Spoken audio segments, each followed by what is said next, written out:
The morning sun painted the wheat fields gold as stepped out of her small farmhouse. She carried a metal bucket in one hand and scattered grain for the chickens with the other. Behind her, a large German shepherd named followed closely, his ears alert to every sound. 5 years had passed since she last held a weapon with intent to kill. 5 years since the galaxy knew her as the Baba, the ghost who could slip through any defense and eliminate any target. Now she was just Kate, a human farmer on the remote planet Novgorod, growing Earth vegetables and living quietly. The planet sat on the edge of known space, far from the major trade routes and military stations.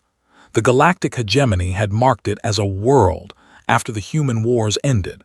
This meant no military actions could happen here, and the local population lived under basic protection treaties. For most humans, it was as close to freedom as they could find under alien rule. Kate walked to the vegetable garden where tomatoes and carrots grew in neat rows. The soil here was surprisingly good for earth crops, though it took years to get the chemistry right. She had learned farming from scratch, trading her knowledge of death for knowledge of life. Barked once and ran toward the road. A hover vehicle was approaching, kicking up dust clouds behind it.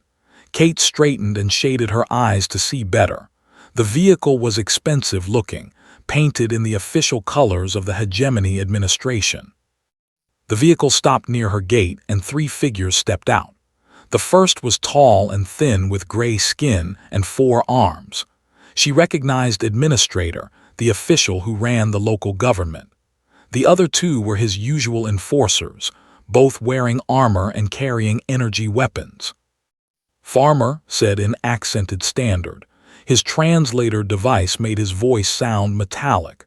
"We need to discuss your property." Kate wiped her hands on her work clothes and walked closer, but not too close. Stayed by her side, a low growl in his throat. "What about my property?" she asked. "Our geological surveys found valuable minerals under your land. Rare earth compounds that the hegemony needs for ship construction. You will sell to us at the standard rate." Kate shook her head. "This land is not for sale. The world treaties protect private property rights." One of the enforcers, a reptilian creature with scales and sharp teeth, laughed. "Treaties are just words, human. The administrator makes the real decisions here." "The mineral deposits extend deep underground," continued. "We can extract them without damaging your surface farming. You will be compensated fairly." "No," Kate said simply. "My husband planted that oak tree over there. My dog is buried near it. This is my home. Find your minerals somewhere else."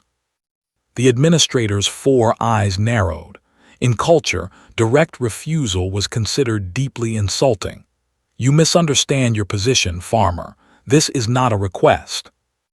"And you misunderstand mine," Kate replied calmly. "I said no." The second enforcer stepped forward. This one was humanoid but larger, with thick arms and a face. Maybe the human needs a lesson in respect.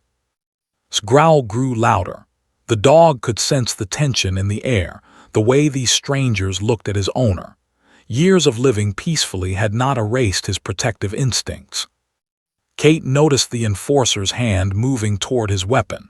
Her own muscles tensed slightly, old reflexes awakening despite years of dormancy.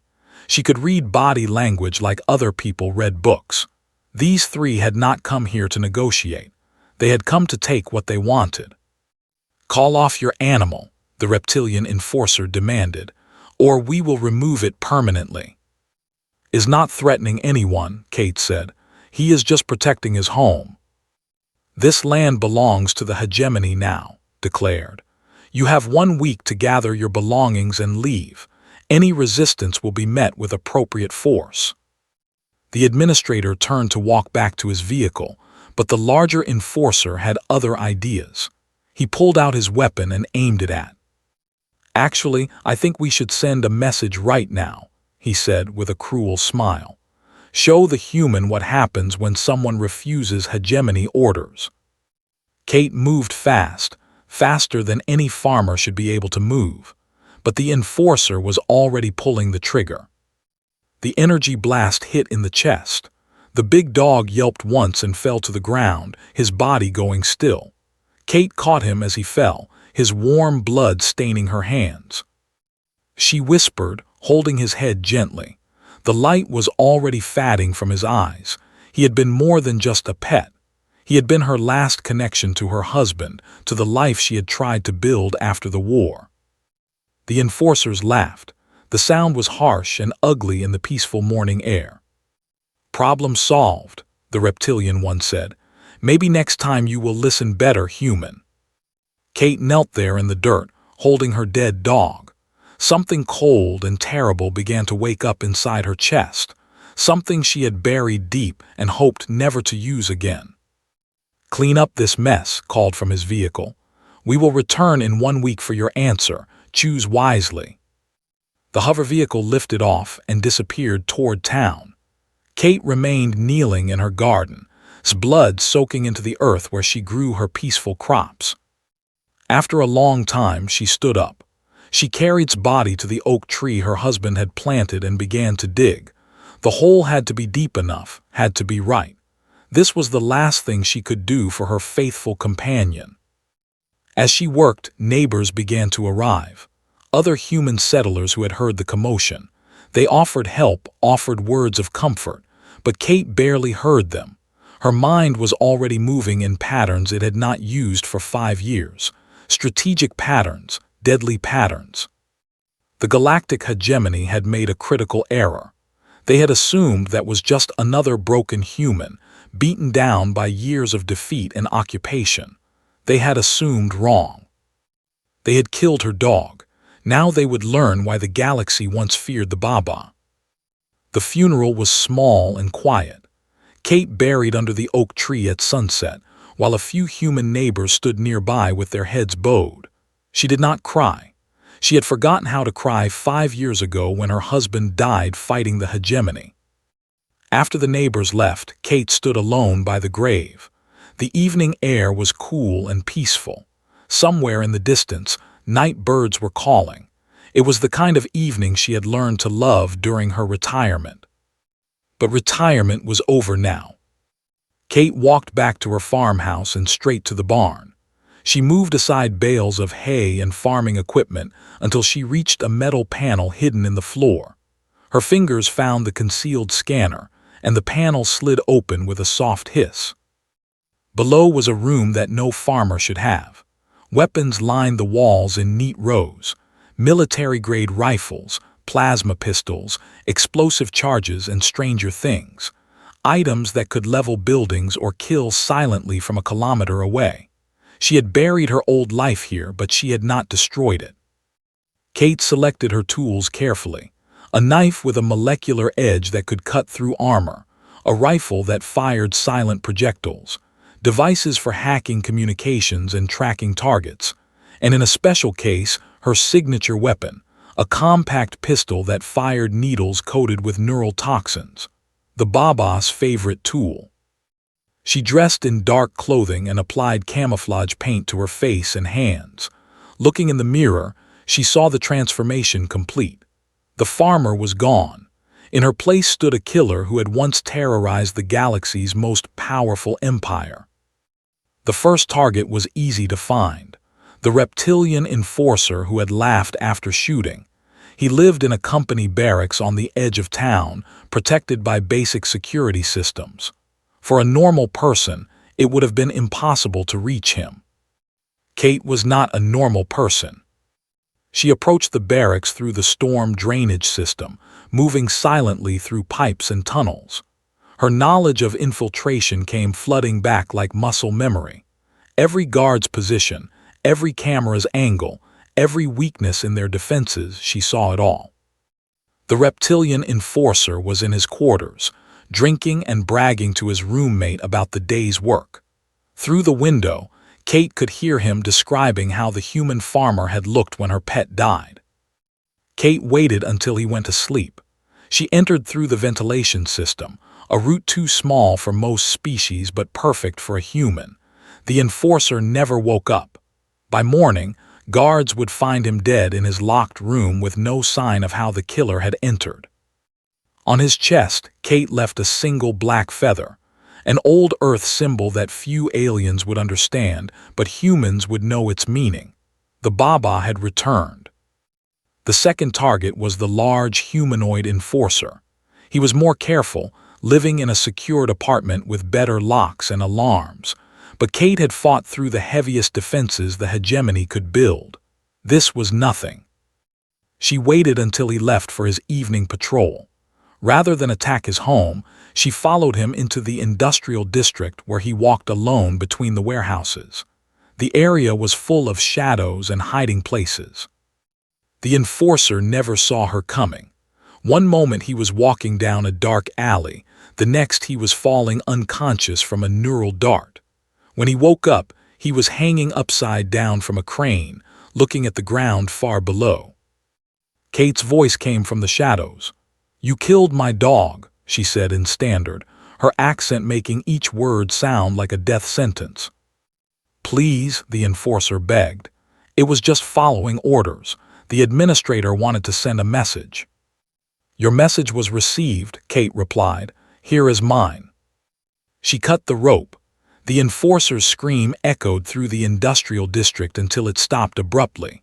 Workers would find the body in the morning, along with another black feather. Now there was only administrator left, but he was different from his enforcers. He had real protection, real security. His compound was built like a fortress, with energy barriers and armed guards. Kate spent 3 days watching the compound, learning its patterns. The administrator was paranoid and smart. He varied his routines and never left his secure areas, but everyone had weaknesses. Even paranoid needed to feel safe somewhere. The compound had one unusual feature, a private garden where grew plants from his. It was his one relaxation, the place where he dropped his guard. And like all garden areas, it needed regular maintenance from automated systems.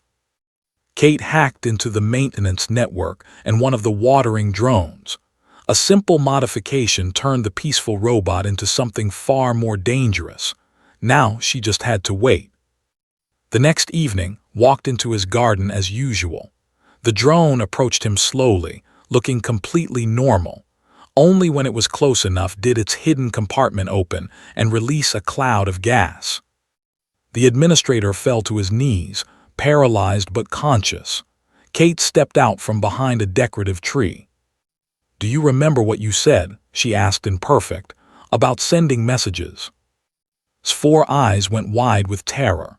His translator device was still working, so he heard every word clearly. "You thought I was just another broken human," Kate continued. "You thought you could take my land, kill my dog, and I would just accept it. You were wrong." She knelt down next to the paralyzed alien. Some people used to call me the Baba. I retired 5 years ago because I was tired of killing, but you brought me out of retirement." The administrator tried to speak, but the paralysis had reached his throat. "I want you to send a message to your superiors," Kate said, pulling out her communicator and setting it to record. "Tell them that the Baba lives. Tell them that humanity is not as broken as they believe. Tell them that every action has consequences." She activated the device and spoke clearly into it. "This is, formerly of the Terran Resistance. 3 of your people killed my companion today. Now all 3 are dead. This is how things will go from now on. You touch what is mine, you pay the price."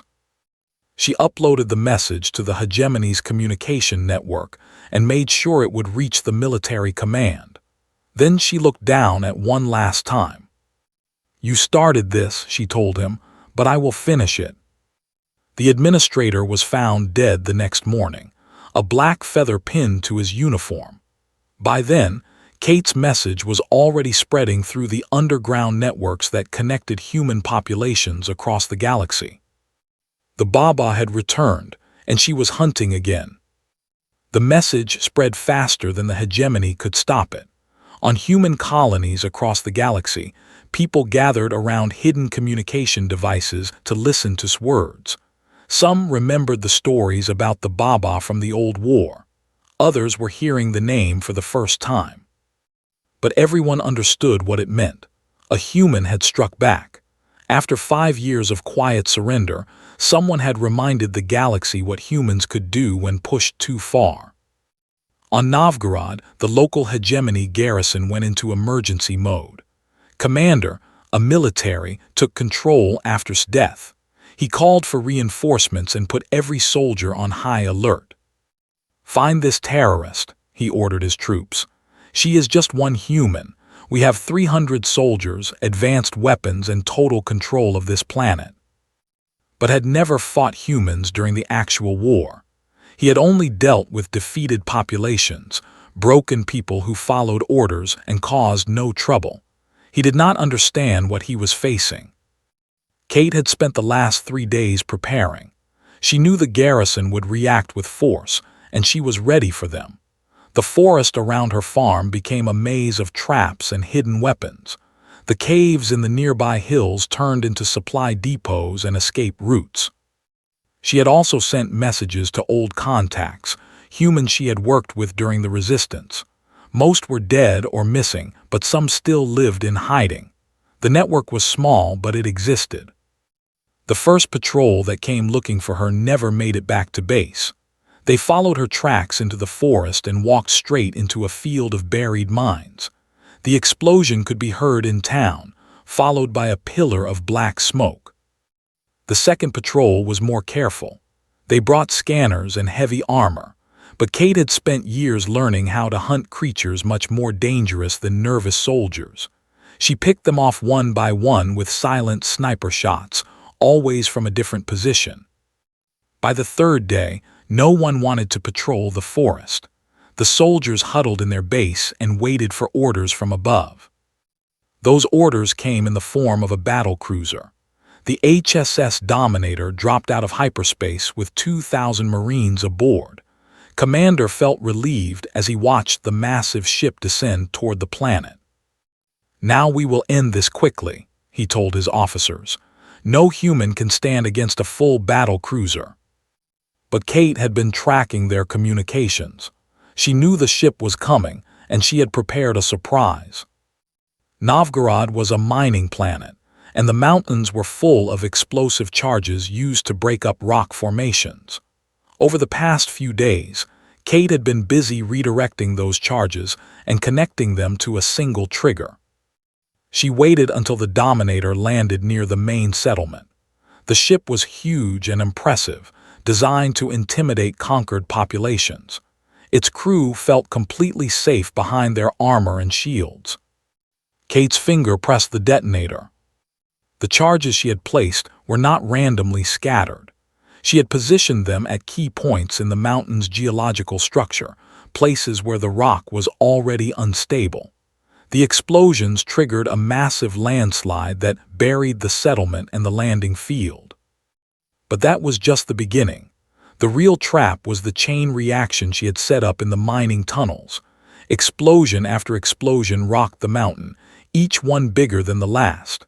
The final blast was so massive it registered on sensors across the planet. When the dust settled, the HSS Dominator was gone, buried under millions of tons of rock along with its entire crew. 2,000 of the hegemony's best Marines had died in a matter of minutes. Kate stood on a distant hill, watching the destruction.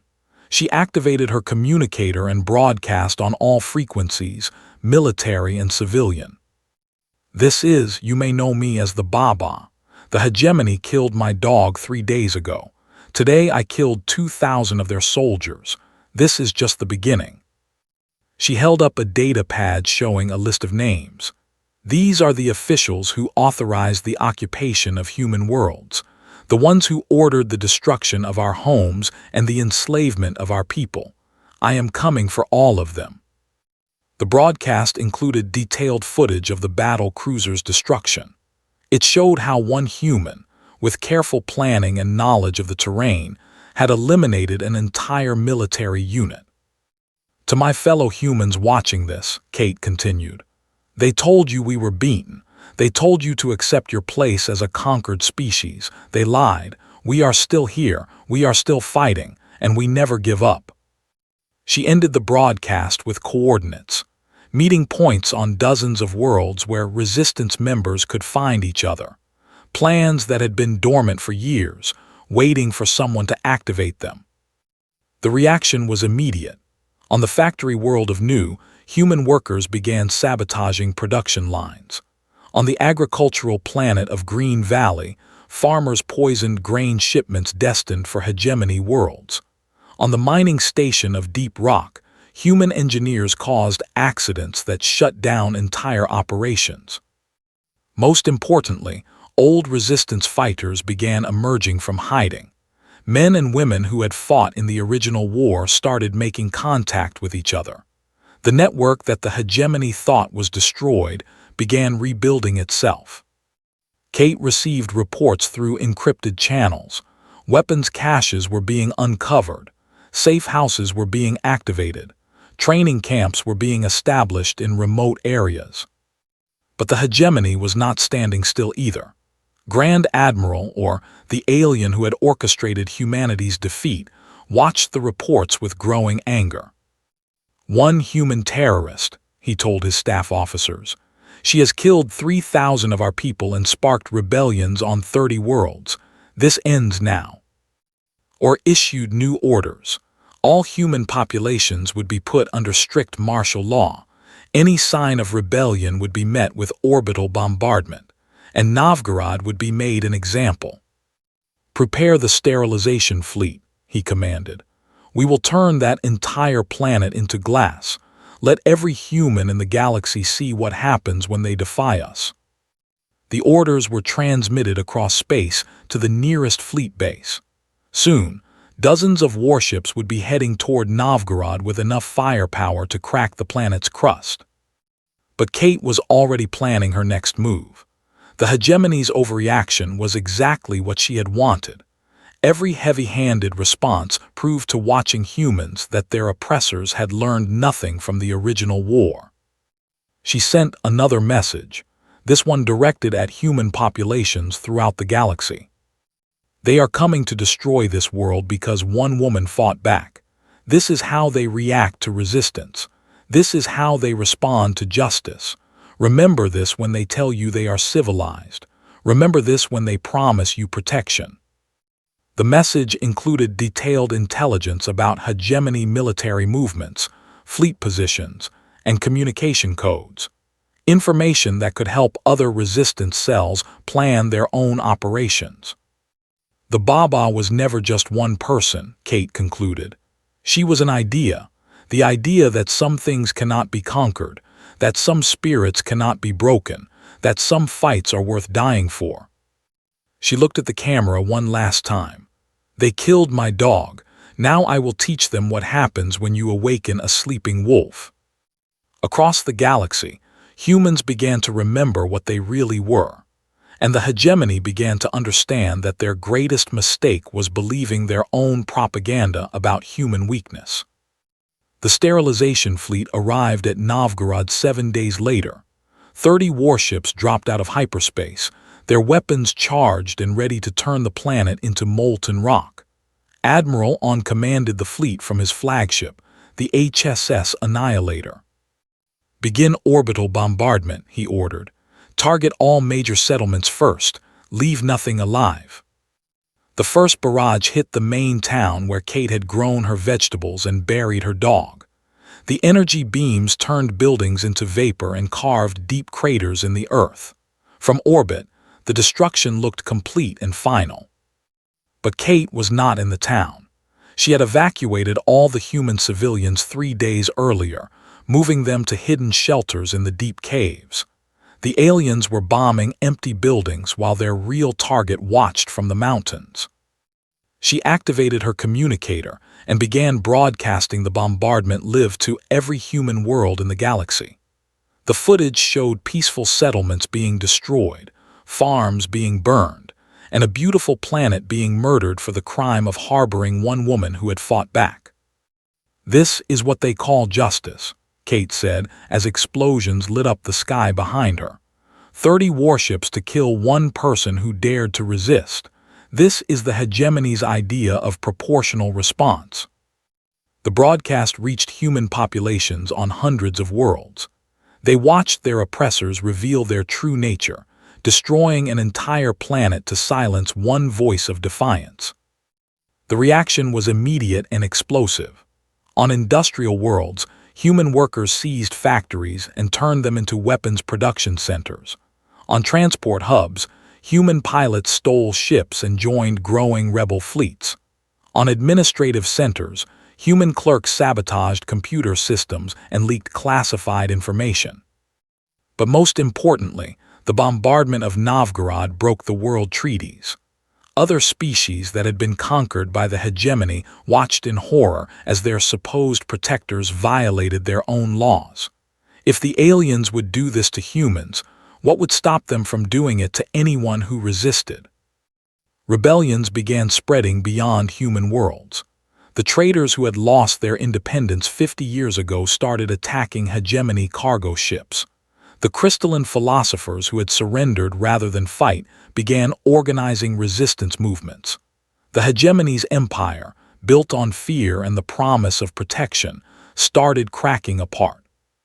Kate continued her broadcast from the burning world. You wanted to make an example of this place. You have. You have shown the galaxy exactly what you are. Bullies, cowards, murderers who destroy entire worlds rather than face one opponent with honor. She held up a small device that glowed with internal light. But your mistake was bigger than you know. While you were preparing to kill innocents, I was preparing for war. The device was a data core containing years of intelligence gathering. Kate had not spent her retirement just farming. She had been planning, researching, and building contacts throughout the galaxy. She knew things about the hegemony that they thought were secret. I know where your central command station is, she announced. The mythical fortress that supposedly does not exist. The place where your real leaders hide while sending others to die for their empire. The intelligence had come from multiple sources. Resistance networks, stolen documents, and most importantly, 3 former hegemony officers who had grown disgusted with their government's brutality. They had provided Kate with detailed blueprints and security codes. Admiral On received urgent orders to stop the bombardment and capture the human alive. But it was too late.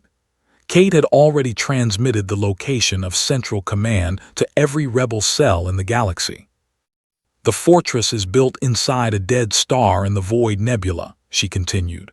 Coordinates follow. It contains their leadership there, and their plans for conquering the rest of the galaxy. She smiled at the camera, and for a moment the galaxy saw not a farmer or even an assassin, but something far more dangerous. They saw a human who had nothing left to lose. I am going there, alone if necessary, but I will not be alone because you awakened something that cannot be put back to sleep. You reminded humans throughout the galaxy what we fight for, what we die for, what we kill for. The broadcast ended, but its effects continued spreading.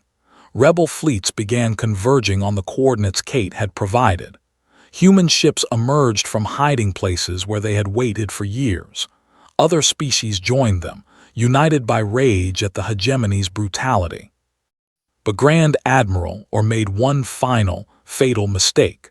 Desperate to break human morale and end the rebellion, he ordered the capture of a refugee transport carrying human families fleeing the violence. The ship held 300 civilians, including dozens of children, or planned to execute them publicly, broadcasting their deaths to every human world as a warning. The announcement reached Kate as she prepared to infiltrate a hegemony dreadnought. She had planned to steal a ship and use it to reach Central Command. But when she heard about the condemned children, her plans changed. She thought of her husband, who had died fighting for those children's future. She thought of, who had died because she wanted peace. Now innocent children would die because the galaxy's tyrants still did not understand what they were dealing with. Kate opened a new communication channel. and sent a message to every human in the galaxy. They have taken our children. They plan to murder them to break our spirits. This is their final mistake. She looked directly into the camera. You know me as the Baba. For 5 years I tried to be something else. I tried to be a farmer, a peaceful person, someone who grew life instead of dealing death. They would not let me. Her voice became cold and final. They killed my dog. They bombed my world. Now they threaten our children. The Baba was never the monster in the old stories. She was the punishment that came for the real monsters. She stood up and walked toward her weapons. I am going to Central Command. I am going to save those children, and I am going to end this war the only way it can be ended. The last image in the broadcast showed Kate loading her weapons and preparing for her final mission. Behind her, Novgorod burned, but in the distance, rebel ships were already lifting off to join the growing fleet. The galaxy held its breath and waited to see what would happen when the Baba stopped hunting individuals and started hunting an entire empire. The Central Command Station hung in the heart of the Void Nebula like a metallic spider in its web. Built inside the corpse of a dead star, it was the most heavily defended position in the galaxy. 5 million aliens lived and worked there, protected by weapons that could destroy entire fleets. Kate approached in a stolen maintenance shuttle, using codes provided by her inside contacts. She had discarded her farmer's clothes and wore the black combat suit of the Baba. Every weapon was loaded. Every system was checked. This was the mission she had been building toward for 5 years. The shuttle docked without challenge. Kate stepped into the station's corridors and began her final hunt. Meanwhile, across the galaxy, the rebellion exploded into full warfare. Human fleets emerged from hidden bases and struck at hegemony positions simultaneously. On the industrial world of Titan's Gate, human workers seized the orbital shipyards and began building warships. On the mining planet of Iron Crown, rebel forces captured the entire defense fleet. The aliens found themselves fighting an enemy they did not understand. Humans adapted to every tactic, learned from every defeat, and turned every setback into a lesson for the next battle. When their ships they used ramming attacks. When their weapons were inferior, they turned cargo vessels into suicide bombs. But the real shock was that humans were not fighting alone. The traders brought their knowledge of secret hyperspace routes. The crystalline philosophers provided advanced technology they had hidden for decades. Even some hegemony species began switching sides, disgusted by their government's brutality. Inside Central Command, Kate moved like a ghost through corridors designed to contain millions of beings. She had studied the station's layout for months, memorizing every passage and security checkpoint. Her route took her through maintenance shafts and service tunnels that most aliens could not fit through. The first real resistance came from automated defense systems. Sensor grids tried to detect her, but she had learned to move in the blind spots. Gun turrets swiveled to track her, but she was always one step ahead. The station's artificial intelligence was advanced, but it had been programmed to stop armies, not a single infiltrator who thought like a predator. Kate's first objective was the detention level where the human children were being held. She found them in a heavily guarded cell block, surrounded by elite hegemony troops. 40 soldiers with military-grade weapons against one human woman. The fight lasted 3 minutes. Kate moved through the guards like death itself, using every trick she had learned in 2 decades of warfare. Her weapons never missed. Her movements wasted no energy. When the smoke cleared, 40 aliens lay dead and not one child had been harmed. "Who are you?" asked a small girl as Kate cut through the cell doors. "I am someone who keeps promises," Kate replied. She activated the emergency evacuation system and guided the children to escape pods. "Go home. Tell them the Baba kept her word." The escape pods launched automatically, carrying their precious cargo toward safety. Now Kate could focus on her real target. Grand Admiral or waited in the command center at the station's heart. He had watched the reports of rebellion spreading across his empire, and he knew the end was coming. But he was a military commander, and he would face death with dignity. "So," he said as Kate entered the chamber, "the famous Baba, you look smaller than I expected." Kate walked across the room, her weapons ready but not yet raised. "You killed my dog." "I gave orders, others carried them out. Is that worth destroying an empire?" "Your empire destroyed itself," Kate replied. "I just showed the galaxy what you really were." Or gestured at the displays showing battles raging throughout space. "Look what you have done. Millions will die in this war." Millions were already dying under your rule. They were just dying quietly, in work camps and factories and slave colonies. Now they die fighting for something better. The Admiral drew his ceremonial weapon, a plasma sword that glowed with deadly energy. "I have commanded fleets for 50 years.